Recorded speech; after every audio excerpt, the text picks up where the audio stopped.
Welcome to another Deadzone the Podcast, episode 28. 28. This is January 2015. Happy New Year, one and all. I think we've had one, haven't we? A new year? I've had No, we've had a new podcast. We've had a podcast this year already. Oh. I think. Yeah, I'm pretty sure we did. Happy Chinese New Year. Yes, it is starting soon. You're the puppet. I'm not sure. What is happening? Let's start over. Let's start over again. Hey, this could be that stupid bit we do at the beginning of the podcast. This train wreck. Hilarious. Welcome to the Deadzone Podcast.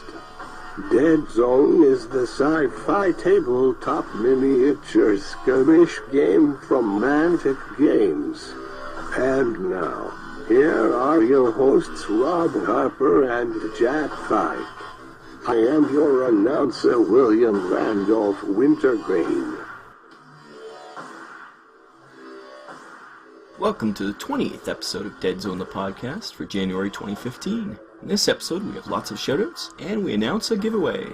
As always, you can go to deadzonegame.podbean.com to see all the pictures, or you can search YouTube for Deadzone the Podcast and see the video version of this episode. And now on to the show. Welcome to episode 28 of Deadzone the Podcast. I'm Rob. And I'm Jack. And we have many, many things to speak of. We have a lot to get off our chests. It's gonna be like a trip to the psychiatrist. A lot of screaming, a lot of ranting. Yes, butterfly net and tranquilizer guns. First thing we're talking about is some news. News? News. Take it away, Wintergreen. We begin with our first segment, the news.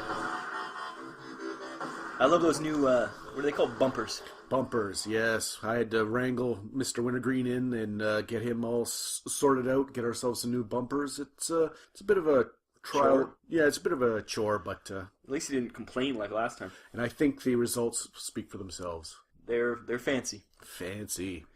So our first bit of news is about the Deadzone 2 Kickstarter. And it's really just this image. There's an image of a Pathfinder on looks to be like some kind of mining world. And they released the name of this planet. It's called Exham 4.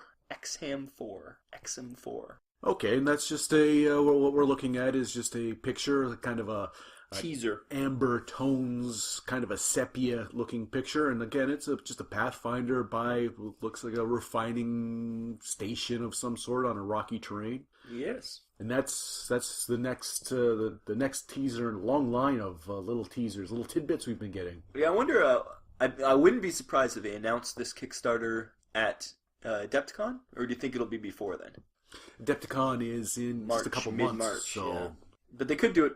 Last year, Extreme was February, so they could do it in that slot. Dead Red Ball Extreme was February. If it were me, I would release that kind of stunning revelation at Mantic Open Night. Yeah, or they could do the opposite, where it's like the end of the Kickstarter ends just after Adepticon, so they can get all these people at Adepticon to go home and bid for or to join this Kickstarter. Kind of. I don't know. We'll see what they do. Another thing that is happening in the news is that from the Containment Protocols Facebook group, the group I frequent all the time, say hi if you go. Rob Harper on there. Say hi. Vincent Pascaud. I'm sorry if I pronounced your name wrong. Vincent. He posted a blog which has ways to print out the missing cards from Wave 2.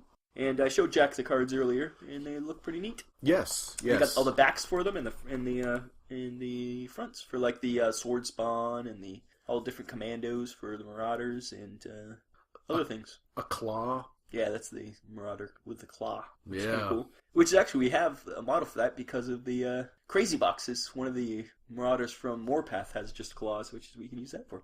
Perfect. So the link to this site is going to be in the show notes, and it looks like it's a French site because it's Kaboom, KABOUM.fr, Wondercat painting, Wondercat painting /2015/01/Deadzone-missing-cards. But as I say, go to deadzonegame.podbean.com to hit that link. In case you didn't memorize that on the spot. They can replay it over and over again, trying to write it down, being like, "What did he mean by this?" And What, was that a slash or a hyphen? Can he enunciate? No. This is the best I get. This is enunciating for me. And another thing that's happening, this is important, people, is that the Deadzone Rules Committee has a survey out there, and I assume they still want people to go to it. This one I'm not even going to bother because it's got a lot of numbers. Go to the link on our website.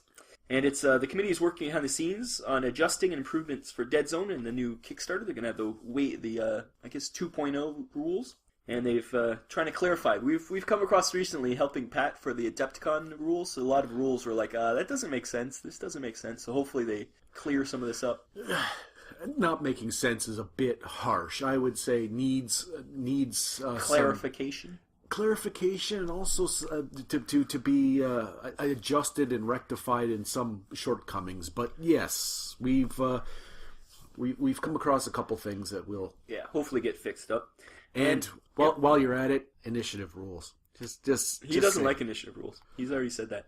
Jake. But they've come up with a simple survey to use to record a few stats from each game you play, and it helps them by getting real data from Deadzone as actually being played by the community. So it's a lot of questions like who played what, like what was your team, what was your opponent's team, who won, how many models died, that kind of things. So it's just like raw data that they want to see. Because I'm sure they're looking just to even the playing field. I forget what they call that. A little balance. Balancing, yes. They want to balance the things. Of all the games we played, I don't see a balance issue. But maybe it's just because we suck. Maybe if we were like Uber gamers, there might be a balance issue. But yeah, we haven't delved into the same things that a lot of people have with campaigns and with tournaments and stuff like that. So I don't know. But hey, for all you Poindexters out there who just... Poindexters? All your...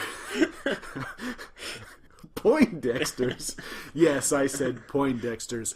Who makes your pants tight to get the spreadsheet out and do all of the calculating and facts and numbers. You're helping Mantic, and you're being a part of the community, and what does it hurt? Yeah, it's like our friend Refik. Every game he plays, he max mins everything, and he is the kind of person. He's a Poindexter. So, do we plan to use this this newfangled thing to do our games and send our data away? Oh, we could probably record some, we've written down a lot of our, all our battle reports. We know we could probably write down what happened and send it over. I haven't thought about it, but we should. I think that would be the community thing to do. Wow. Okay. Well, maybe we will. Maybe we will. And let's take the quick break to thank Mantic, and we'll be right back. You have been listening to the Deadzone Podcast with your hosts Jack Fike and Rob Harper. The Deadzone Podcast is dedicated to Deadzone, the tabletop miniature game by Mantic Games. Visit them at manticgames.com. Welcome back. This is us being back. We are back. What's next on the agenda? Give me the next thing that you're going to blow our minds with. We have lots of shout-outs. It is shout-outs time. Wintergreen, thank you for shouting out. Or was it this time Jack going, shout out? What was it? Anyways. I don't know. That wasn't even supposed to ever be in the podcast. It was hilarious. On the spot, you went, hey, we need to think for shout-outs. And I went, hey, I got one. And Big deal. No, I said shout-outs suck. Bow, bow, bow, bow. And next thing you know, I'm listening. Yeah, I put an echo on it. It was neat. I'm listening to our podcast going, what the hell? Never say anything on recording that you don't want to be put out in public, obviously. Well, you want to hear a tale of epic, difficult... Epic difficult? ethical... Wintergreen does not know what a shout-out is, so when I was telling him to say this... He's like, why would people shout out? He thought it was one of those things the urban youth talk to each other when they're at the mall buying CDs. It's, I don't know. Yeah, buying their records. Buying their records. Those jazz musicians. With their pants hanging down and their... onions on their belts. Anyway, shoutouts. Our first shoutout is to Bill Tegeler. Do you think that's how you pronounce his last name? Tegeler? Something like that. And he's on Twitter. It's his name, Bill Tegeler. Tegeler. Bill Tegeler. On Twitter. He has a blog called File and Brush. and it's fileandbrush.wordpress.com. And he's got a lot of nice pictures and info on painting minis there, and he's got some Deadzone stuff up there. Cool looking stuff. So yeah, go to fileandbrush.wordpress.com. A lot of cool pictures. Our next shout out is to our good friend Warren Lee. And it's Warren Lee 21 _ on Twitter. And he's been working on his Forge Fathers, and he bought even more Brockers. So here's some pics. There's work in progress. Like a orange, yellowish... It's actually, that for some reason it's not showing up. It's more of a brownie. You can see the real color on there. Oh, okay. And he's got a, what are they called? Iron Ancestor. And he's got a bunch of those armored guys. His Iron Ancestor is standing on a wall fragment. He's got that's his cool, base actually. all I never nice noticed and snaz. And... Yeah, all the guys are standing on fragments. Can't see as much on there, but yeah, they are. And here's his Brockers, and they're classic orange. Another work in progress there. Yeah, in front of a nativity scene. That's nice. It must have been Christmas time. Did you paint that as well, Mr. Lee? Is that your handiwork on the little baby Jesus? Baby Jesus. And here's another higher shot of them. A lot of orange. And then he bought more Brockers. He bought 2 sets of Brockers. A support booster and a Brocker booster. So, you're more than just a strike team now. You're starting to get into, like, Warpath territory. He's gone dwarf crazy. He's gone space dwarf crazy. He lures the dwarves. And our next shout-out is to Jaime O'Toole. Jaime O'Toole is at In the Deadzone on Twitter, which is a great name, In the Deadzone. And he's got his enforcers. Look how cool they look. They got nice white armor, and they look awesome. They look really good. Look at the basing too. Like, he did an amazing job with the basing. But just look at the detail in the shoulders and the joints. Even the and face. the faces. Notice the face is different colors than the. He's got like a grayish on top of the white. Really nice. He's awesome. Really nice job. And here's a shot of them in situ with some plague sneaking up on him. Don't look behind you. There's quite a bit of plague in front and behind. And he's got some growth on his walls there. He does. Do you see that? I think a little bit of penicillin will clear that right up. I don't think that's the thing underneath. I don't think is Deadzone. If it is, he's really modified it up. I don't think it is, because it doesn't look like the crossbeams in Deadzone, the Battlezone terrain. No, it's obviously not the stuff on top is, but would you say obviously the stuff on top? Oh yeah, this stuff in right behind him, that door and all that stuff. That's definitely this stuff is Battlezone. I like the rust color, but this stuff I don't think is. If it is, it's those crossbeams that he's filled in somehow, but I don't think it is. It doesn't look right. We've got questions that can only be answered. By Jamie. By Jamie. And the next email, we got a couple emails here from Eric, aka E-Rock from Plague United. We've talked to him before. And he said, hope we have a good holiday season and Happy New Year. And he said he loves those crazy boxes, and he's going to purchase them every year for sure. And I agree, because I love crazy boxes. And Jack gets my refuse from the crazy box, so... Yes, your sloppy seconds, your detritus, your whatever you just will cast away, I will take and I will... And we have some, we have a little bit of an announcement later about those crazy boxes, but... Ooh. He's also said he's one of the few people with a Windows phone, and he said, yes, the Deadzone app is incredible. And he said the person who made it has done an amazing job, and it's very useful. And I wish we had a Windows phone to try it out. Yes, well, and if you're wondering what he's talking about, check out our latest, last episode, podcast, where we discuss an app for the Windows phone that has all the rules, has a reference material, and unfortunately, neither of us was able to really get in. Yeah, no Windows phones here. Nope. And he said, he has a question. What are your predictions for the hopefully upcoming Deadzone Kickstarter? Well, it's not hopefully. We're definitely getting one. We just don't know what it is. And if he says, if you guys know anything, spill the beans. I say, we know nothing. We are as in the dark as anybody else. We only know what, they don't tell us anything. We are much like Schultz from Hogan's Heroes. We know nothing. Exactly. That sounded kind of Spanish, Schultz there. But what do we hope? I hope vehicles. Yeah, he does pose an interesting question. What do I hope for? You blurted yours out. Well, it's obvious. I think I've said it enough times.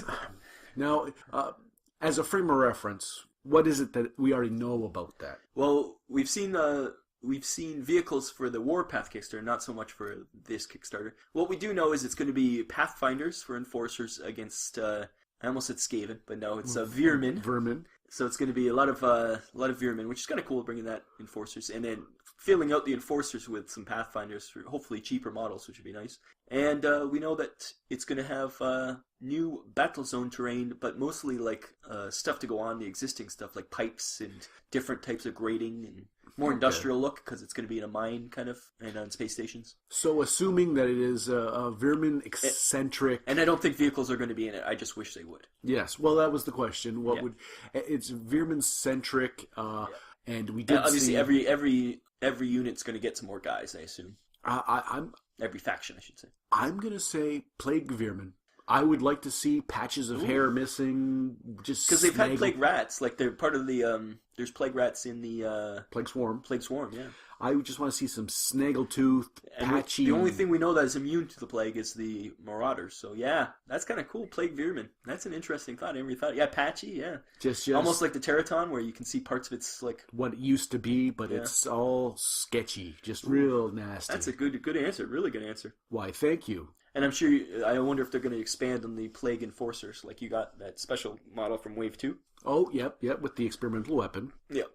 And what else? Let's see. Rebels? I don't know. What do Rebels need? Maybe something that can do damage, other than the Desolator. And I would be interested in a real sniper for the Rebs. Rebs. Because they have their leaders a sniper, but that's it. They don't have a real sniper. Marauders need a real sniper too, because those Goblin snipers suck ass.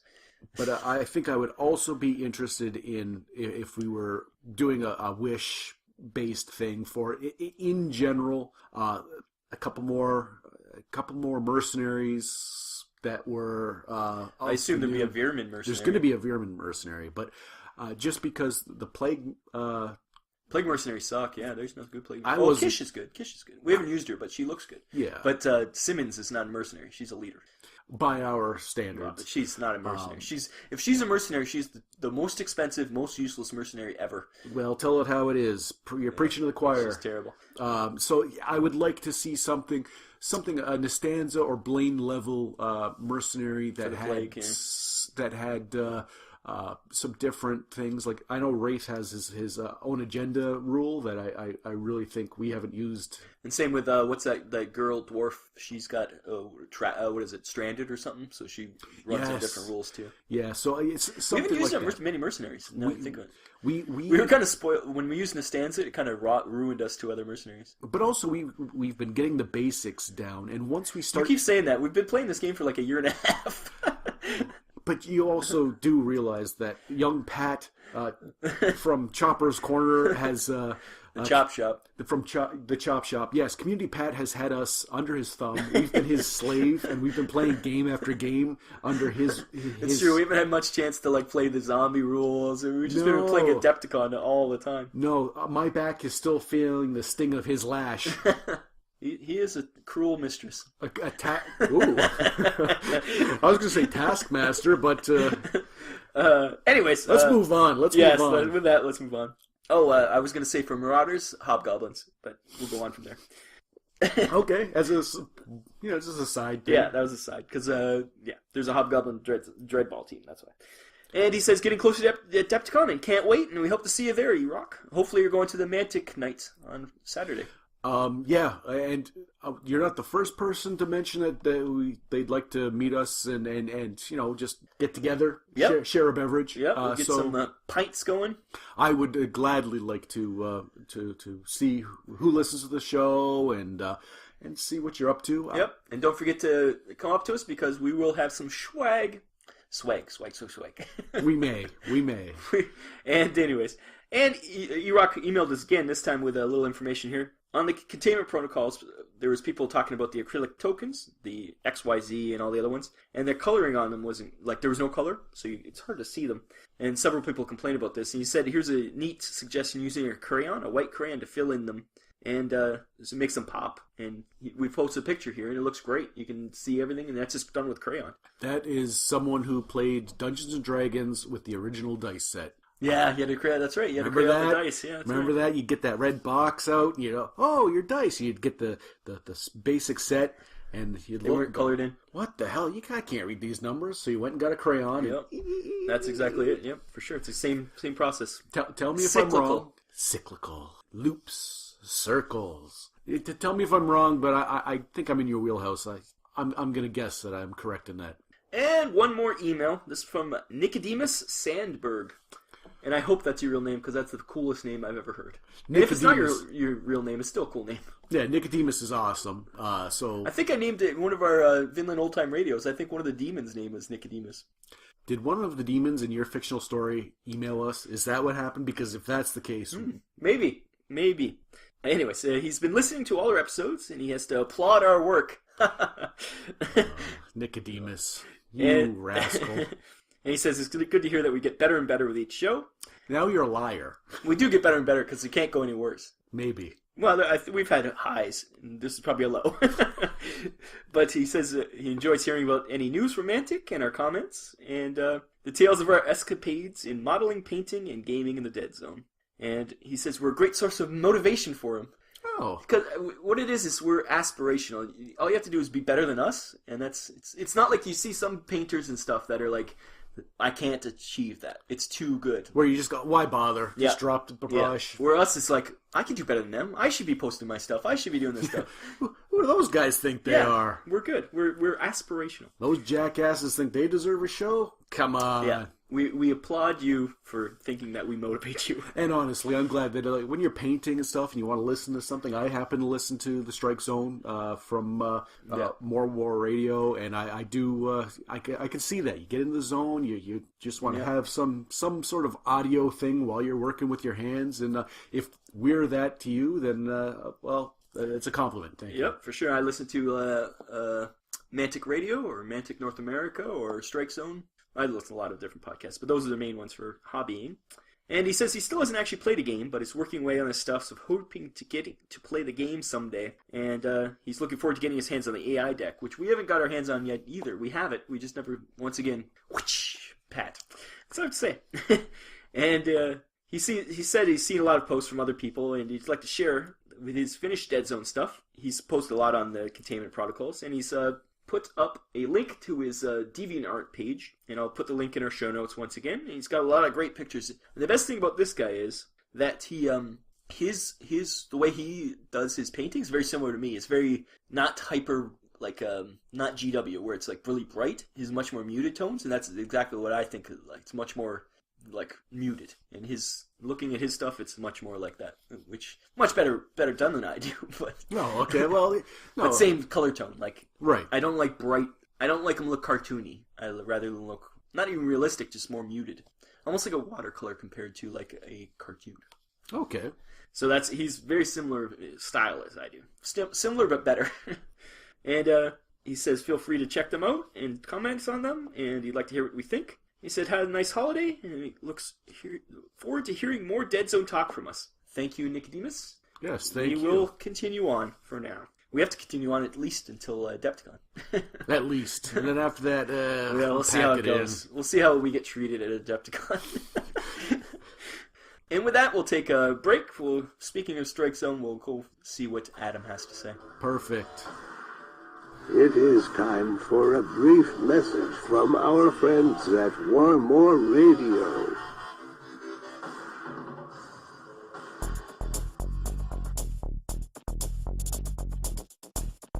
This is the Strike Zone. Yo, Dreadball fans, the Strike Zone podcast is all about entertaining, educating, and informing you about everything Dreadball. We record twice a month, are an hour long, and are child-friendly. You can look us up on iTunes with the keywords Dreadball and Strike Zone, or on our main website, www.warmoreradio.com. Enter the Strike Zone. And now, back to your hosts, Rob Harper and Jack Pike. And we're back. And this is going to be our stuff. Our stuff, yes. But before we go into our stuff, I'd like to say we did get crazy boxes, and we got a lot of stuff that we don't need. We had extra stuff, so we're going to give some of this away. Are we? That's right, we're having our first contest. But I'm supposed to get all your cast-offs. That's true, but I said, Jack, for the good of the community, we're going to give some away. And I have to agree. And, we were hoping that Mantic would give us stuff to give away. But, No, but that's... Yeah, still waiting on that, yeah. Anyways, so we're just giving away some other crazy box stuff. It's pretty fun prizes. We're giving away 3 small prizes. We're giving away a Helfather, mercenary. I wanted that one. And a Raptor. I wanted that. You've already painted a Raptor. Oh. And so those 2 together. And then we're giving another Helfather. I wanted that too. Oh, go on. What was it? We're giving another Helfather away with a Jotann. I wanted that. No. And lastly, we're giving away a Plague Stage 1 with Dozer, which is the Dreadball MVP who looks like a Terraton that you should mod up to play in Deadzone. Oh, Dozer the Terraton. Oh, big deal. You just brought that back because somebody wanted you. I did. He's playing to the audience now. I am. And then also a Void Siren Keeper thrown in there because, hey, you only need 1 Void Siren Keeper and we have 2. She's just thrown in there. So, you may be asking, how do you enter? How do you enter? So, you do one of the following, or all 3 if you want more choice and more chances, or and you want to be greedy. You first, for Twitter, you follow us on @Deadzone Podcast, and tweet the following. My favorite #Deadzone faction is, and then you say what it is, and then just put @Deadzone Podcast and @Mantic Games, just to tell them, hey, look, people are talking about your game, and giving stuff away, unlike you. And then I'm sensing a little bitterness. No. It's not Pat's fault. I don't blame Pat. No. Our lack of being able to do anything other than slave away at his missions, that we blame him. We blame him for the whip. We don't blame him for the prizes. Squarely on that. Everything else... Second way to enter, you email deadzonepodcast@gmail.com with a subject Contest 1, just so I can filter it. And the body of the email should say, my favorite faction is whatever. And we accept people saying Marauders. You will not be disqualified for saying Marauders. I will think less of you. Yes, we won't like you, but no, we're just joking. Marauders are fun to play. I'm not joking. And lastly, the easiest way to enter, and the thing that never happens, is you go to our website at deadzonegame.podbean.com, go to this episode, and comment on this episode with your favorite faction. No one ever comments on our episodes on deadzonegame.podbean.com. Never happened.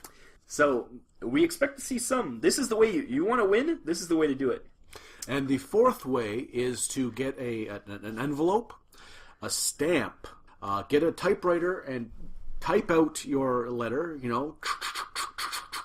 Dear Jack and Rob. You stuff that into the envelope and drop it into something called a mailbox. Then I would get something. I would be able to feel... Do you want to put your address out to these people? No, I guess not. They'll be hunting you down. You've said things. Some of these people are kind of sketchy. Okay, let's stick with the first 3. I'd like to say most of our fans are kind of sketchy. Let's not confuse the facts here. Yeah, we'll stick with the first 3. He's got this handled. Don't worry about using the postal system. So yeah, don't trust the postal system. So tell your friends, tell your family, tell your mother, and enter often, and enter your mother. Yeah, make up fake email addresses. We don't care. Okay, now this is the worst run contest ever. It's a giveaway. I don't think we're allowed to call it a contest. It's a giveaway. Stop. Anybody who calls the cops on us, you're in a lot of trouble. Yeah, we'll find you. The people who choose Marauders as their favorite, they will be this tier of disliked, but the people who call the authorities on whatever shenanigans we're up to right now, they're below that. That's pretty low. That is pretty low. Just above lawyer. So you're sandwiched right in between those two. Yeah, that's really low then. Where's politician? Even lower? Oh, God. There's like the Scoville scale of heat. It's like the millions compared to like normal heat. Yeah, I think we've got distracted. Yes, we did. Okay, so let's go into our stuff here. Now for a segment we call Our Stuff. And let's talk about your stuff first, because you've done a lot of stuff. Yes, This is like Jack's prolific. I don't know what happened to him. Was he sick? Was I sick? I had some time last weekend, so I started painting. I was... He lost our Asterians and our zombies. That is not true. We don't know where they went. So, all his lies aside, what happened was I wanted to paint the Chovar Psychic, and I painted him up. Nice heavy metal miniature. Yeah. I pinned him on the base. I raised him up a little bit, but for the most part, he's like aquamarine greens, and there's a lot of details you really can't see in the light that Rob is now manhandling. And you put a little grass on the base. Yeah. I like the you can see just past his tentacles on the bait in the stalk. That there's like some red gooiness inside. Yeah, there's a lot of details that you don't notice off the top. When I was done, I said, he looks kind of plaguey in the fact that he's green, but I wanted an aquatic look to him. So yeah, he looks awesome. So that's him. I did model him. How'd you like how I modeled him? Fantastic. I love the tentacles. The one tentacle that did break off, I did re-glue on. The tentacle off? Yeah. But it's probably my gluing. Sometimes you don't know if you get a good contact. Let's not point fingers. I point the finger squarely at myself. So I then went on and did from this crazy box, I believe you would receive. I think it's all from the crazy box. You had received Mob Beasts. It is all from the crazy box. All this stuff. Yeah. Oh, so you got 4 Mob Beasts. I built 4 Mob Beasts, and I used the hot water trick to. The one is really riled up.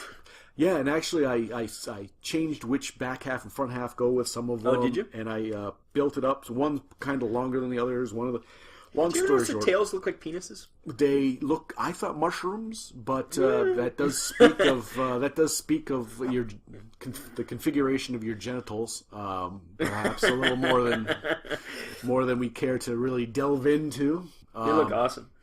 So, yeah. Similar to the other paint job, but you did different color manes, which is neat. That's the thing. I wanted to make them look quite a bit like the ones we had done before. And even different color skins. Some are darker, some are lighter. This one looks like an old man, like he's got a gray mane. I made a gray, old, a little rust on the metals and stuff, but they look just close enough to the old ones so that if you put them together, they'd be great. Yeah, they're gonna match. And he's up there. First of all, I love Mob Beast as a character, but I love also the models. They're really cool models. The sculpt is new and inventive and fun, and it's everything that I enjoy about Mantic. That it's not derivative. Yeah, I don't think there's any lions with chainsaw mouths. No. And someone said, I'm going to make a lion with metal jaws and a chainsaw tongue, and with bombs strapped to their backs. They went, okay. Yeah, it's. I don't think they got him even a mention in our favorite models, but thinking about it more, I think we just forgot about them because they are awesome. Don't know. I don't remember. I know stage 1 but anyways, next. Next, I did. So I went with the Sorak next, and it's just the basic Sorak with the blaster, and yep. I know that the last one I did was a Source Spawn, and we made him green because he... Wasn't it? I think it was Pat that made his green that we liked a lot. Community Pat made his green, and I made one that was green. Not the same as his, but green nonetheless. He allowed us to break the mold of the Mantic Sorak looking thing. So because we all know that Soraks are red. Could be, yes. Except for now, there's another green yeah. one. This one here... It's United Colors of Rebeldom. We know this. If you... If any of you Star Wars fans, when I painted him, I was going for the color of Bosk, the bounty hunter. I totally see that. Is it because his arm reminds you of Bosk? His arm looks exactly like Bosk. Now that you said it, I'm like, that looks like Bosk's arm. So I painted Bosk, and that's his name. If we ever do a campaign, I'm going to use Rebels, and his name's Bosk. Cool. Just because, like, I literally lurve him like that. Then, since I was doing Rebels, I painted up 3 Yindish that I again, we have a lot of Yindish now. Hot water treatment, and they all look different than the ones we have before. I like how you secured some of their tails so they're not so delicate.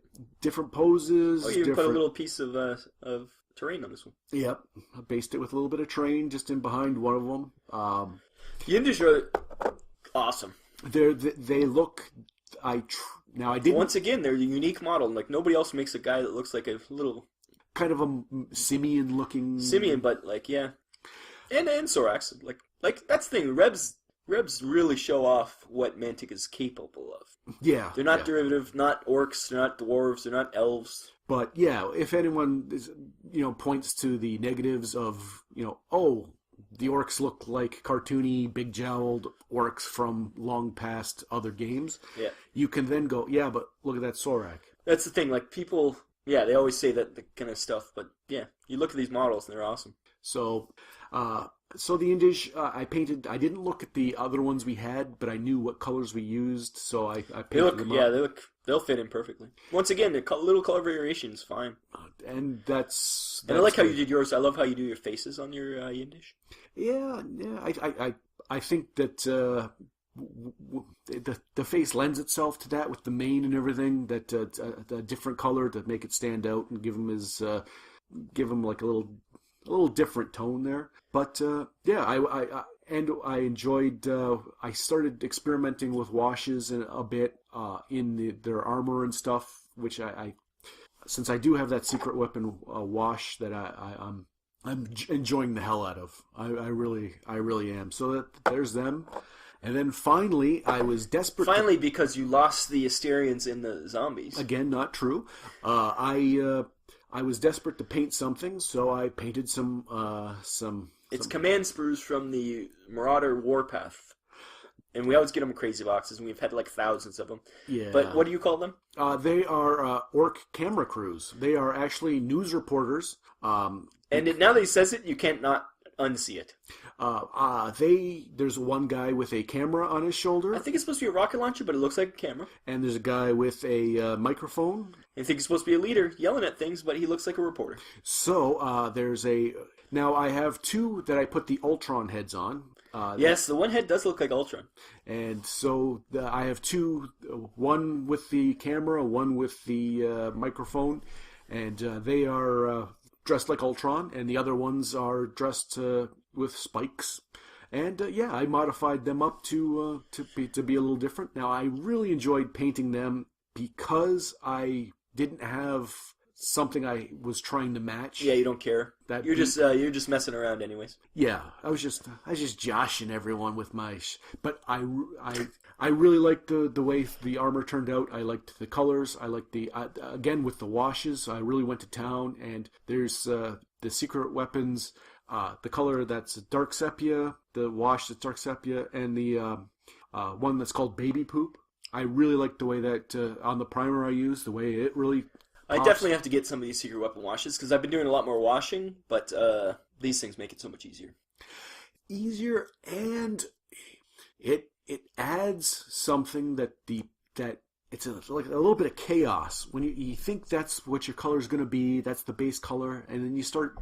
It lets you just start wandering away. It's out of control. You start putting it on. It's like that's not what I was doing. That's not.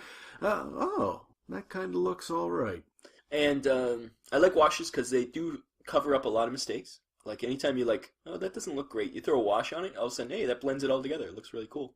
And I've recently painted Shadows of the Brimstone, the Kickstarter. We got the box for that, and I painted a crap ton of things. So it's a lot of dry brushing and a lot of washes. So I really appreciate the washing nowadays. Yeah. I don't do it much on the Deadzone, but yeah, more on that.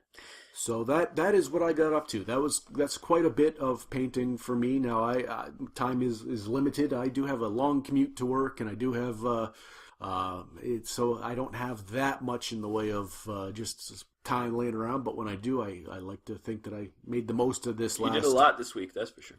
Yeah, you probably did more this week than you've done in the last 6 months. Probably. So, what I've been doing, I built the, once again in the crazy boxes, we got a ruined, it's not a sector, what is it called? Outpost, I think. And I did it exactly how Mantic has it on their website. So use every single sprue, which is kind of cool. And you did that one? Yep, this is mine. That's a lot of rust work on it. See, when you put that up there, I didn't think that was yours. I was like, okay, who did that? Because that looks really good. Oh, that's a little backhanded compliment. Thanks, jerk. That was an insult-ment, I think, because that's not what I meant. That is not what I meant at all. Here's the other angle of it. Yeah, it's neat building them how they wanted you to build them, because you really do use everything. And there's a lot of rust. I was going for a lot of rust on them. And really, it looks different and offers different playability than what we've built thus far. So it's going to mix things up a bit. Yeah, we'll put a ruined area, and these are the standalone rubble piles. And I really, for these, I just I had a bunch of this paint on my pellet, and I mixed it up, and it turned out to be like a little metallic-y kind of rocky. It looks like kind of like cobalt almost. So and those are those debris piles with the separate debris girders piles, yeah. Yeah, just blocks and mud. And then I did some Mars Attacks miniatures, which I'm going to be adding to my corporation army. And this one's, I called her an agent, and she's a little cool.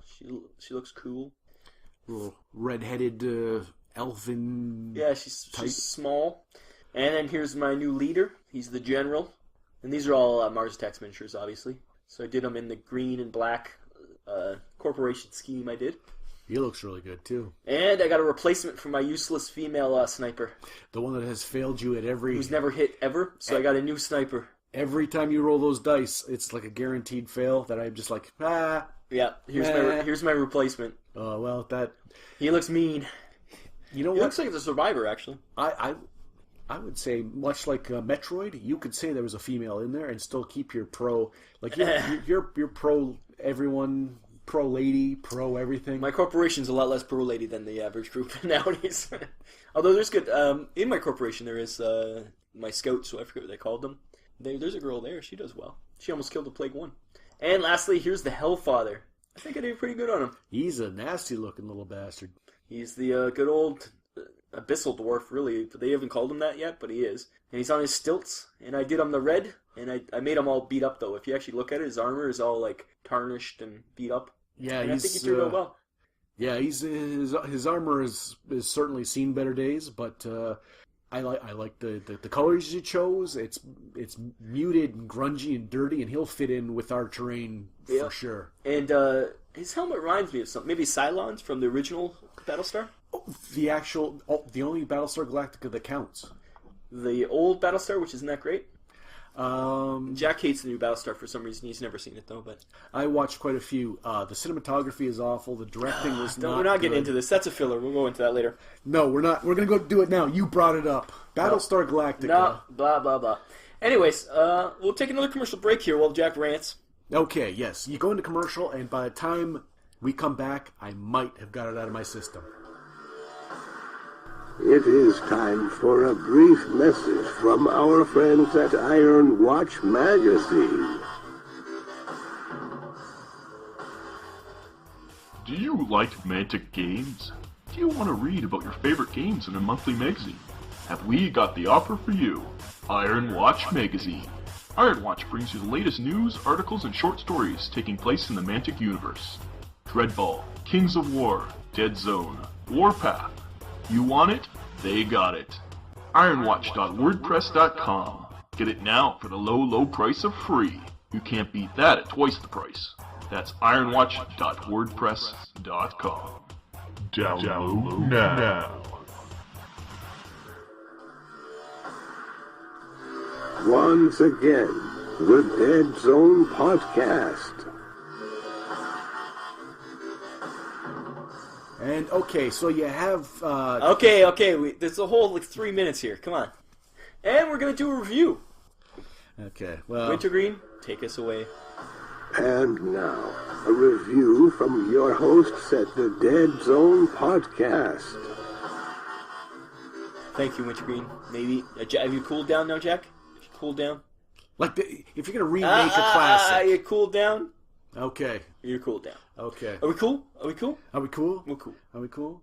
So we're going to do a little review here. We're doing a review of the HAB units from Julian Hicks. Because with the chrome and that thing going... You're giving Julian Hicks... You're doing him discredit by talking about Battlestar. To change it into like a... There were those ones in the new Battlestar too, by the way.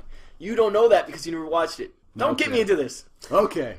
Anyways, HAB units by Julian Hicks. It was a Kickstarter. And Julian Hicks did another Kickstarter we did, was the cargo containers, which we loved. Yes. And, Julian, he did a Kickstarter, which was HAB units, but there are also things, he added other things in this Kickstarter that I also jumped in on. First of which was the Castle Keep, because I thought we needed more medieval some stuff. Needs a strong word. Well, do we need anything? But this is a cool castle. It's all card, and it's actually, you can't see the scale of this, but it's quite large, and yeah, it's all terrain, and yeah, I like it a lot.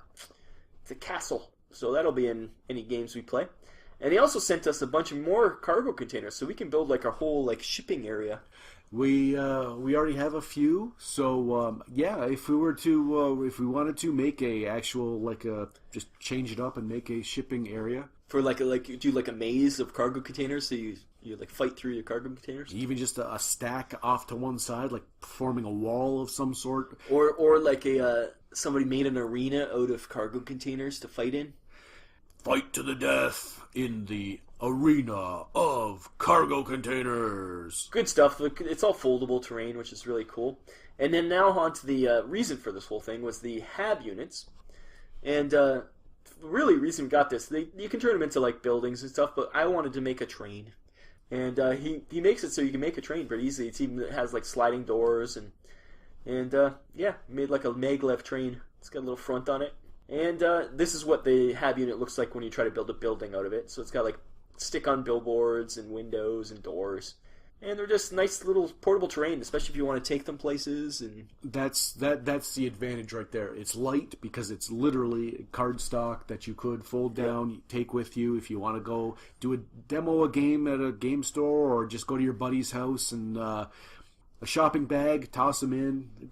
It's cardboard. You're not going to bust it up. Yep. You just sweep your hand across the table, right into a bag. Yep. Done. Let's go. And he also did, this is made out of plastic card, and he did like a bomb bay door, or not a bomb bay door, like a loading dock door, and then the other side's like a busted up landing pad.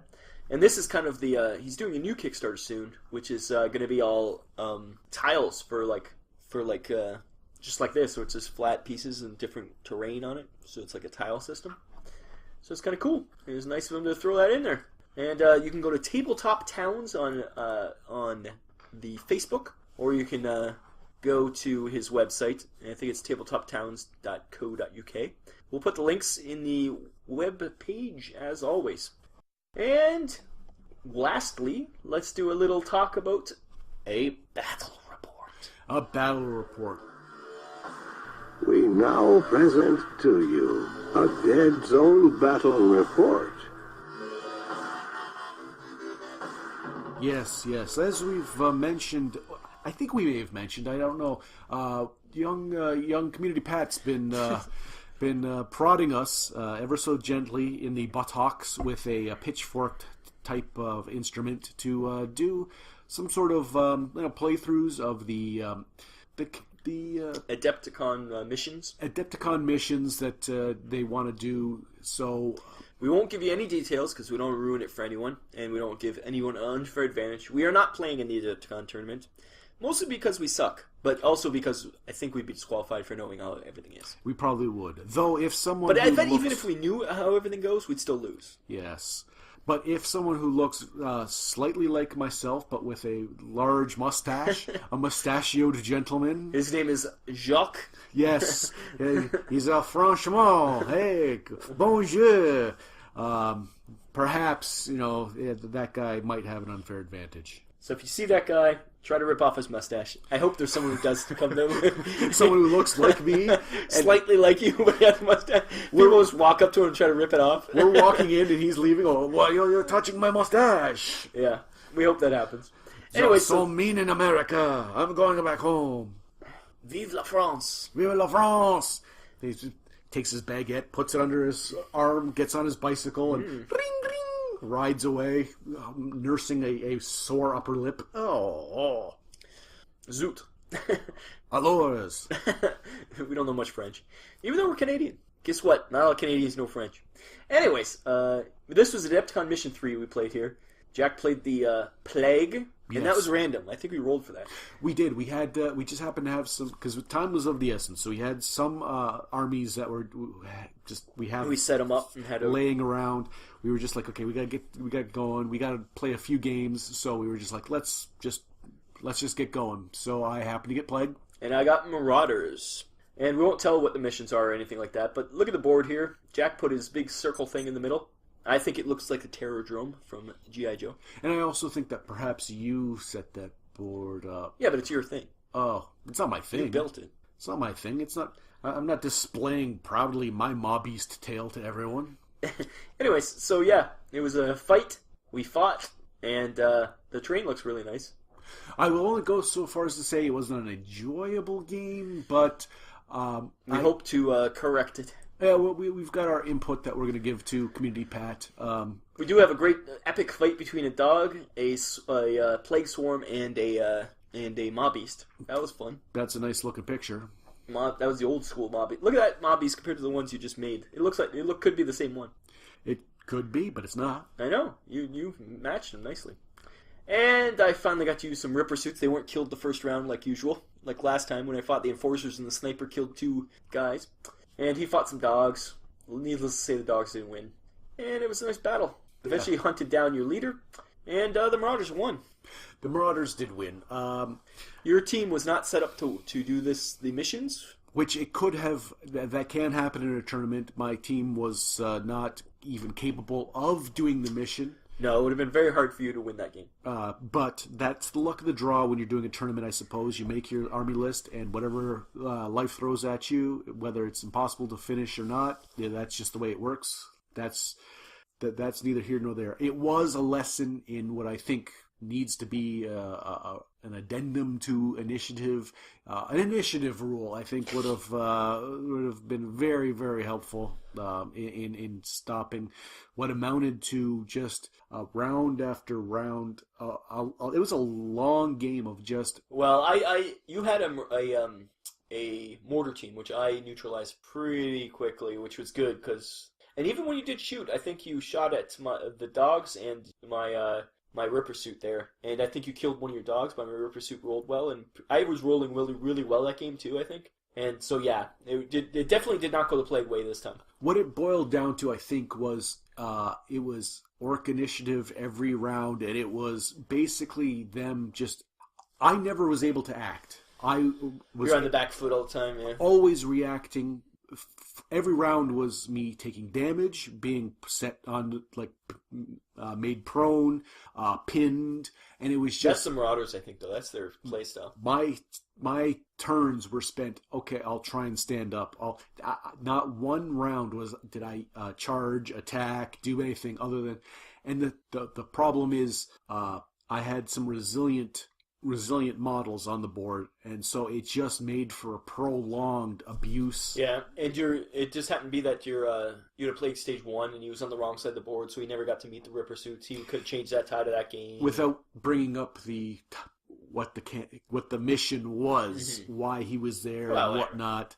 Just saying that if he'd been on the other side, it could have been totally different. Well, yeah, there's a lot of what ifs and ifs and buts or candy and nuts. Then. But it wasn't an enjoyable game per se. But again, all of our information will be...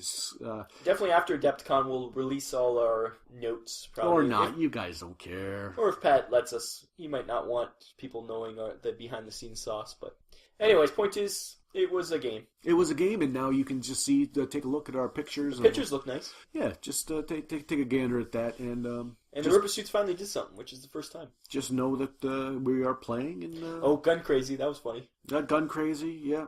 Gun Crazy, I think every time I went Gun Crazy, I shot one of my own models. You did, and did no damage? No, I got lucky with rolls once again. But, because at one time, the first round, I gun crazied, and I was standing right next to my leader. That could have changed the game totally if I'd shot my leader in the head. But not he made really. Your leader just went into a building and just was like, "Hey." He was hiding because he couldn't do much. He couldn't get outside the building. Just it was. But he was doing command actions a lot. That's the thing with the Marauders. The leaders really are really good at commanding. But that's their main job. They're probably the least aggressive commander of everybody. The Marauders. I wouldn't want to put him in a fight. Unlike the Enforcer. The captain, who could lead by example from the front better. line. I wouldn't waste the time using command points on him. I'd rather have him going in there fighting things. I see what you're saying. That okay, yeah, but that's the plague. Stage 1 is not like that, but then you use the general all the time. The type 3A. Them in general, they're very, if you have the general, imagine wasting your general on using command actions. Oh, if you're You using never move. the 1A, yeah, like It's bad enough he only moves one square around to the best of times. you need a general to move the other could-be general at a pace that makes him useful. So yeah. Yeah, so that was it. To take a look, see what, see our miniatures, see our models, see that. See the board, because it is cool looking board. And and don't forget, see us at Adepticon. We'll hopefully have our t-shirts on. We have some Deadzone the Game t-shirts. We'll be around. Deadzone the Podcast t-shirts. We'll be at the Mantic Open Night. We'll be at the booth, I'm sure, once in a while. We want to try out. We want to get some demos in. So yeah, for some reason, I believe we have to make our Striders fight. Oh yes, on Mantic Open Night, Johnny P from Slurpcast and Mantic North America podcast. He's doing it's a Strider battle. It's all Striders. Which may or may not have been my idea. Jack claims it was his idea, but Johnny says that he did it back in the day with 40K. So stop trying to steal his thunder. Are we going to get into this? Cause... I think it's one of those things where it's like a parallel development. And I say, much like the last podcast, I say that's probably the way it was. But Jack still wants to fight him. Jack is challenging Johnny P to a fight right now, right, Jack? You told me that I already challenged him. Yeah, so you're not fooling anyone. Anyways, so Mantic Open Night, come see us. Your Strider-based bloodlust is renowned. You don't need to use me as your patsy. I don't think we're gonna bring many Deadzone models. We're not gonna bring army or factions.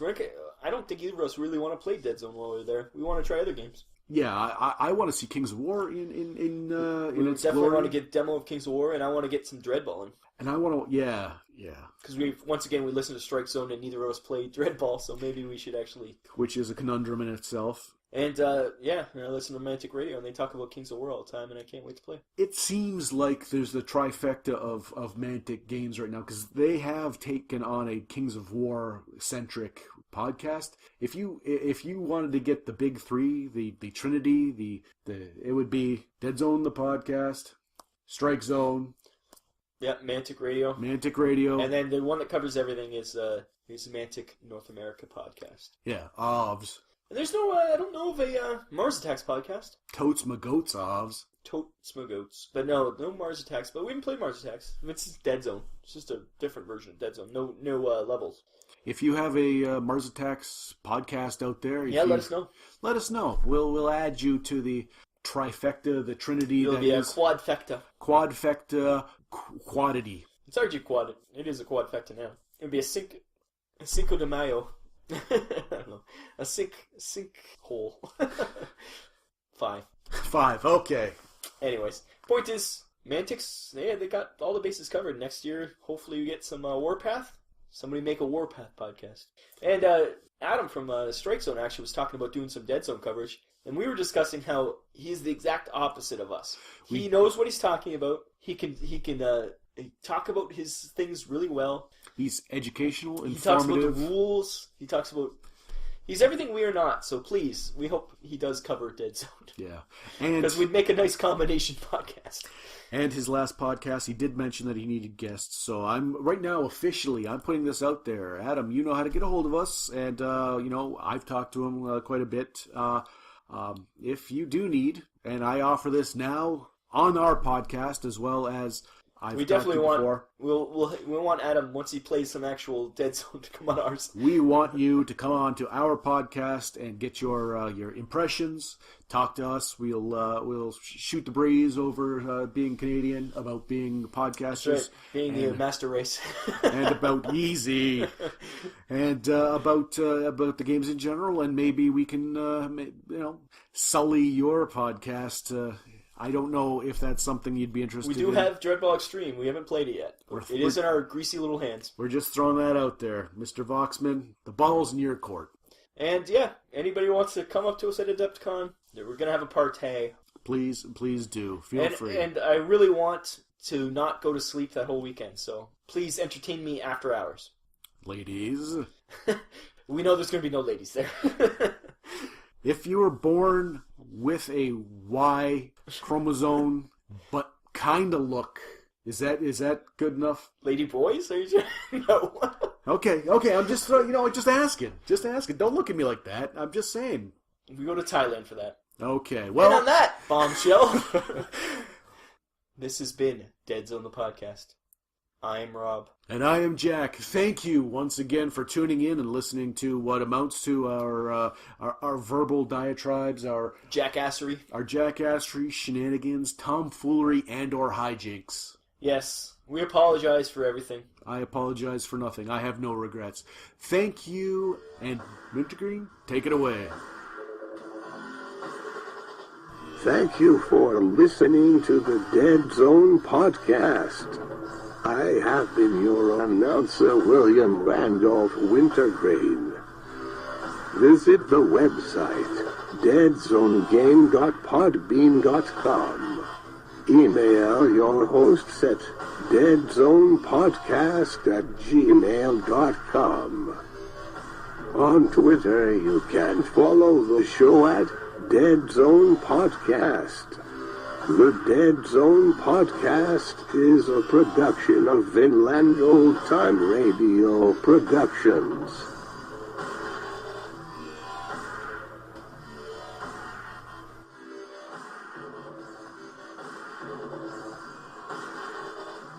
You have been listening to the Deadzone Podcast. And now, a word from the fine folks at Vinland Old Time Radio. Vinland Old Time Radio. It is to laugh. Bastrow! Ahoy there, Dirigible. Help a fellow in persistent out with you. It's a gavel, a haunted gavel. Have you read The King in Yellow? Hello, William. I made the koala burgers. So, what's new? Are you insane? That better be a rhetorical question. And yes. For far too long. I once knew a Spaniard in Tarragona who spoke in gibberish like you.